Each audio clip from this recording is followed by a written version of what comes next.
Imagine a dimly lit room, somewhere in Europe. Maps are spread out like ancient scrolls, and under the flickering candlelight, you can hear whispers. Diplomats huddle together, their pens carving lines across continents, lines that will soon become borders. These were the secret deals, the clandestine pacts sealed far from public view that gave birth to the world map we know today. These borders have divided families, ignited wars, and shaped the flow of power and wealth across the globe for centuries. From the deserts of the Middle East to the savannas of Africa, these invisible hands redrew the world, often with arbitrary strokes that completely ignored the people already living there. This is the story of how ambition, betrayal, and the relentless march of empire forged our modern world through hidden agreements. To truly understand these shadowy negotiations, we need to journey back to the Age of Discovery. European powers were gazing upon vast new lands with hungry eyes. It's the late 15th century. Christopher Columbus has just returned from his voyages, and suddenly Spain and Portugal are on the brink of war over these newly discovered territories. The solution? The Treaty of Tordesillas, signed in 1494. Pope Alexander VI stepped in to broker a deal, literally dividing the New World between the two Iberian rivals. A line was drawn on the map, 370 leagues west of the Cape Verde Islands. Everything to the west of that line belonged to Spain, and everything to the east, to Portugal. This simple line, agreed upon in a quiet Spanish town, set the stage for centuries of colonization. It's the reason Brazil became a Portuguese-speaking stronghold. Its eastern coast just happened to cross that line. Meanwhile, the vast expanses of North and South America became Spanish domains. But this treaty wasn't just about land. It was an economic blueprint. Gold, silver, and spices started flowing into European coffers, fueling the rise of mercantilism, and tragically, the transatlantic slave trade. And in all of this, the indigenous peoples were completely ignored, their worlds shattered by lines drawn an ocean away. Fast forward to the 19th century. The art of secret partitioning gets even more intense during the scramble for Africa. European nations, driven by the industrial revolutions, hunger for resources like rubber, diamonds, and ivory. All gathered in Berlin from 1884 to 1885, the host was Germany's Otto von Bismarck. The Berlin Conference wasn't one single secret deal, but a whole series of closed-door negotiations that formalized the carving up of an entire continent. Guess who wasn't invited? Any African leaders? Instead, powers like Britain, France, Germany, and Belgium laid claim to vast territories based on something they called effective occupation, which was really just a fancy term for military conquest. King Leopold II of Belgium managed to secure the Congo as his personal property, a territory 76 times larger than Belgium itself, all under the false pretense of a humanitarian mission. The borders they drew followed rivers, mountains, or were just straight lines on a map. They paid no attention to the ethnic groups, languages, or traditional kingdoms that had existed for centuries. The Away people, for example, suddenly found themselves split between German Togoland and the British Gold Coast. It's a division that still exists today between modern-day Togo and Ghana. This artificial slicing of the continent unleashed exploitation on a massive scale. Forced labor in mines, famines caused by disrupted trade routes, and entire economies designed simply to extract wealth, not to build nations. By 1914, nearly all of Africa was under European control. Its borders were a testament to imperial greed, and they set the stage for the bloody struggles for decolonization that would erupt decades later. As the 20th century dawned, the Great War, World War I, only amplified the role of secret diplomacy in reshaping the world. Amidst the chaos of trench warfare and artillery fire, Britain and France were already eyeing the crumbling Ottoman Empire with calculated ambition. While their soldiers were dying on the battlefield, their politicians were secretly planning how to divide the spoils. This brings us to one of the most infamous secret agreements in history, the Sykes-Picot Agreement of 1916. Picture this: Sir Mark Sykes, for the British, and Francois Georges Picot for the French, poring over a map of the Middle East. With a grease pencil, they drew a line in the sand, from the E in Acre to the last K in Kirkuk. Everything north of that line would be under French influence, everything south under British control. This agreement was made in complete secrecy, directly contradicting promises of independence that the British had made to Arab leaders in exchange for their help in fighting the Ottomans. When the Bolsheviks in Russia exposed the treaty a year later, the sense of betrayal was immense. It shattered Arab trust in the West and planted the seeds of conflict that continue to plague the region today. The modern borders of Syria, Iraq, Lebanon, Jordan, and Palestine are all direct consequences of this single, secret pact. These borders lump together rival ethnic and religious groups Sunni Shia Kurds, Christians into newly created states. For instance, the creation of Iraq forced 3 disparate Ottoman provinces into one, creating a nation ripe for internal conflict. The dream of a unified Arab state was destroyed, replaced by a collection of European-controlled mandates. The legacy of Sykes-Picot is one of instability, resentment, and a century of turmoil. These aren't just stories from dusty history books. The lines drawn in these secret meetings still define our world. They influence politics, trigger conflicts, and shape the lives of billions. The story of how our modern map was drawn is a story of power, intrigue, and the often tragic consequences of decisions made in the shadows. It reminds us that the world we see today wasn't inevitable, it was designed. And often, it was designed for the benefit of a select few. Ever wonder why some country borders are perfectly straight lines cutting through mountains and deserts? It's not a coincidence. Often it's the ghost of a secret deal, drawn up a century ago by men in smoke-filled rooms who had never set foot on the land they were dividing. Picture this. London, 1916. World War I is raging. 2 diplomats, Britain's Mark Sykes and France's Francois Georges Picot, are hunched over a map of the Middle East. With a few strokes of a pen, they carve up the dying Ottoman Empire. This is the Sykes-Picot Agreement. France gets Syria and Lebanon. Britain takes Jordan, Palestine, and southern Iraq. And Russia. They're promised parts of Turkey and Armenia. These lines, drawn for imperial convenience, ignored centuries of culture, religion, and tribal connections. They sliced through communities, lumping together rival groups who had never lived under one rule. But there was a problem. Britain had already made a very different promise. To win the war, they had encouraged Sharif Hussein of Mecca to lead an Arab revolt against the Ottomans, dangling the prize of a unified, independent Arab kingdom. When the Bolsheviks in Russia leaked the Sykes-Picot Treaty a year later, the betrayal was laid bare. The Arab world was stunned and outraged. Their dreams of independence were a lie, traded away for oil and strategic control. After the war, at the San Remo Conference in 1920, these secret lines became official borders. New countries like Iraq were born, a volatile mix of Sunni, Shia, and Kurdish populations forced together under British rule. The real prize was oil. Control of the fields in Mosul and Kirkuk meant immense wealth and power. But for the people living there, it meant a future of instability and conflict, as their hopes for unity were shattered into fragmented nations. The resentment from that betrayal still echoes across the region today. Fast forward 2 decades to 1939. Europe is on the brink of another catastrophic war.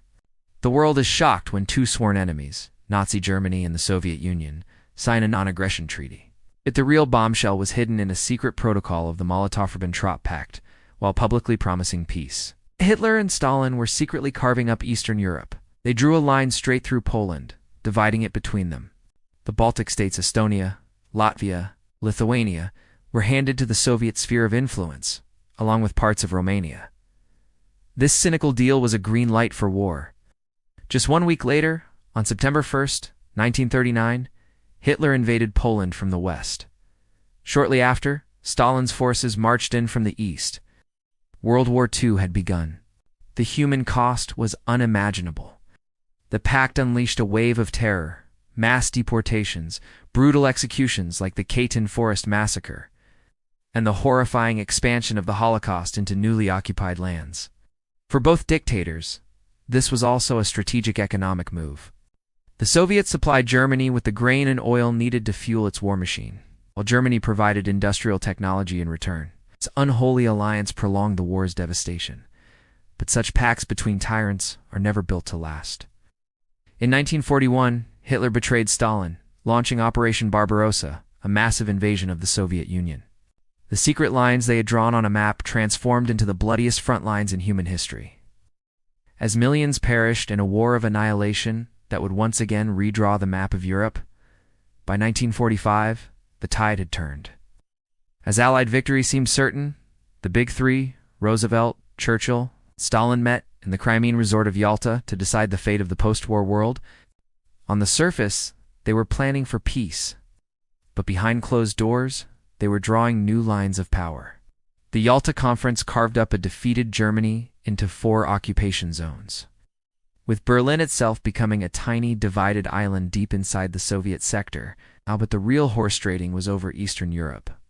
An earlier, even more blatant deal between Churchill and Stalin, known as the Percentages Agreement, had already sketched out spheres of influence in the Balkans on a napkin.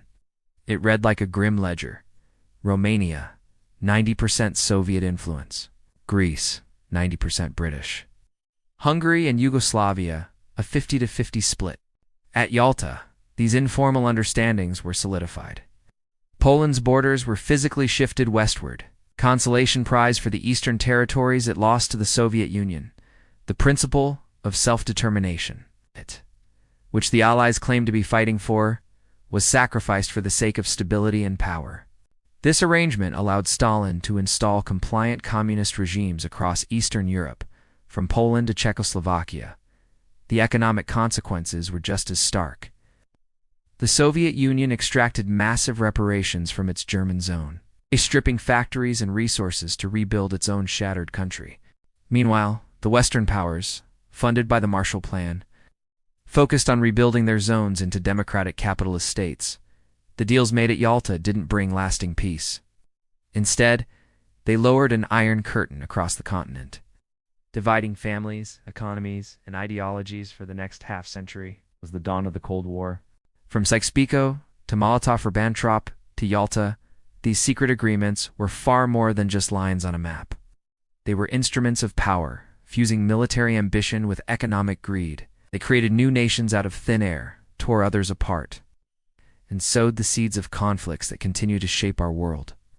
These deals reveal a hidden truth about history, that the borders we see as permanent were often born from temporary alliances and whispered betrayals, their consequences echoing for generations. When we dissect these secret deals, a clear pattern emerges. Borders were never just lines on a map. They were instruments of empire, meticulously crafted to maximize resource extraction and strategic advantage for the powerful. Let's look at the economics. The Treaty of Tordesillas acted like a giant funnel, siphoning the immense wealth of the New World directly into the treasuries of Spain and Portugal. This created massive monopolies that, while spurring a new era of global trade, also entrenched staggering inequality that we still see the effects of today. Then came the Berlin Conference in 1884. The great powers of Europe gathered, not to negotiate, but to carve up an entire continent. Africa was essentially commodified. Its new borders were designed for one primary purpose: to facilitate the efficient export of raw materials. Think of the copper flowing out of Zambia, or the cocoa from the Ivory Coast. These colonial-era economic structures were designed to benefit the colonizer, actively stifling the growth of any local industries and creating a dependency that many African nations are still struggling to overcome. Moving into the 20th century, Sykes-Picot Agreement of 1916 drew lines in the sand of the Middle East. But these weren't arbitrary lines, they were pipelines. They were drawn to secure access to and control over the region's vast oil reserves. This laid the foundation for the petrodollar economy, a system where incredible wealth concentrates in the hands of a few elites and ruling families, often leaving the general population in poverty. The very structure of these economies was built on a secret handshake that prioritized oil over people. Next, we have the Molotov-Ribbentrop Pact of 1939. This sinister agreement between Nazi Germany and the Soviet Union wasn't just about non-aggression. It was a blueprint for plunder. They divided Eastern Europe between them, enabling a systematic wartime looting of everything from Ukrainian wheat to the strategic Baltic ports. The economic devastation was immense, distorting local and regional markets for generations. Entire economies were rewired to serve the war machines of two totalitarian empires, leaving deep scars of exploitation. And finally, the Yalta Conference in 1945. As World War II drew to a close, the Allied leaders, Roosevelt, Churchill, and Stalin redrew the map of Europe once again. The Iron Curtain wasn't just a political metaphor. It was a hard economic reality. Partitions made at Yalta locked Eastern Europe into rigid, centrally planned command economies. For nearly half a century, these nations were forced to lag behind the dynamic capitalist growth of the West. It was until the fall of the Berlin Wall and the collapse of the Soviet Union in the 1990s that they could even begin to catch up. Beyond the cold, hard economics, the human stakes of these deals were profound and heartbreaking. Populations were uprooted and displaced on a massive scale. Think of the Kurds, a distinct ethnic group with a unique culture and language, who found themselves scattered across the newly formed states of Turkey, Iraq, Syria, and Iran after Sykes-Picot. They became a stateless people, their identity and aspirations denied by lines drawn in a distant European capital. Similarly, after Yalta, millions of Poles were forcibly resettled as their country's borders were shifted westward. These weren't just relocations. They were identity crises imposed by foreign powers. These secret agreements completely ignored the delicate cultural and ethnic fabrics of the regions they divided. By lumping together rival groups or splitting cohesive communities, they created ticking time bombs of ethnic tension. These tensions have repeatedly erupted into some of the most horrific conflicts of the modern era, from civil wars to outright genocides. The borders drawn for imperial convenience became the very fault lines of future bloodshed. Today, the echoes of these historical deals reverberate through our daily headlines. It's not ancient history, it's our current reality. Take the Middle East. The legacy of Sykes-Picot directly fueled the rise of ISIS. In 2014, when they declared their caliphate, their propaganda bulldozed the border berm between Iraq and Syria. Their message was a direct rejection of what they called the Sykes-Picot conspiracy, a cry against the artificial lines that had split the Sunni heartlands of the Levant for a century. The inherent fragility of a country like Iraq is a direct result of these lines. The British cobbled it together from three distinct Ottoman provinces, forcing together Sunni, Shia, and Kurdish populations who had little in common and a history of rivalry. This forced unity has exacerbated sectarian violence and created deep economic disparities. With the nation's vast oil revenues becoming a constant source of conflict and corruption, rarely benefiting the population evenly. Let's turn to Africa. The borders drawn at the Berlin Conference continued to contribute to devastating strife across the continent. The Rwandan genocide of 1994, a horrific explosion of violence, had its roots in the colonial era when the Belgian rulers formalized and exacerbated divisions between the Hutu and Tutsi peoples, creating a social hierarchy that would later explode.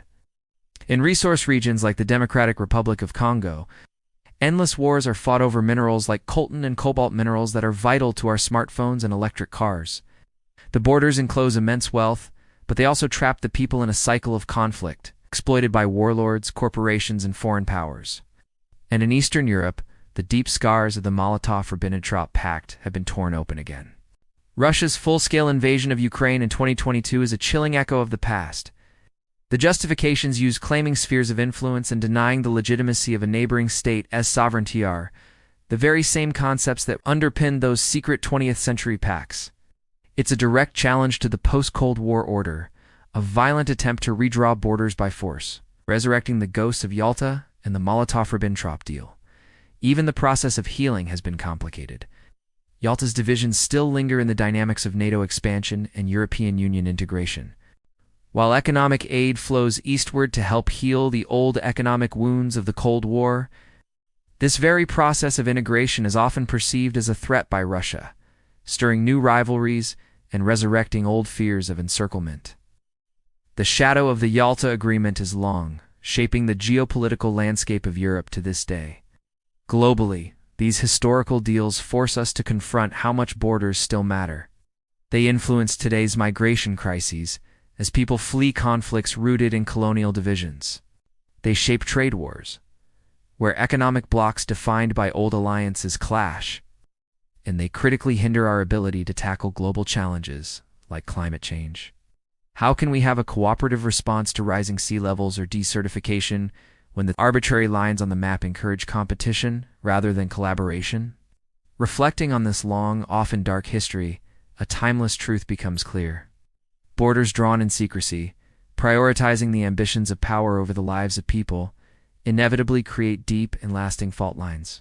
They fracture societies long after the ink on the treaty has dried. These deals reveal a fundamental flaw in top-down imperial thinking. Yet, this history is not just a story of division and conflict. It's also a powerful reminder of human resilience. We see it in the defiant spirit of the Arab Spring, a widespread popular uprising against autocratic regimes that were, in many ways, the direct successors of the old colonial order. We see it in Africa's ongoing push for pan-continental unions and free trade areas, a conscious effort to overcome the divisive legacy of the Berlin Conference. And we see it in Europe's post-war unity, a monumental project to stitch back together a continent torn apart by centuries of war and secret deals.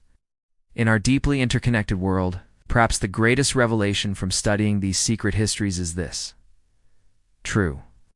Lasting stability doesn't come from clandestine agreements made in smoke-filled rooms. It doesn't come from lines drawn on a map to serve the powerful. It comes from open, inclusive dialogues that honor the human map that lies beneath the political one, the intricate, overlapping maps of culture, community, and shared identity. The future of our borders depends on whether we learn that lesson. Thanks for watching. If you found this deep dive into history interesting, please give this video a like, and do not forget to subscribe to our channel for more stories about how the past shapes our present. See you next time.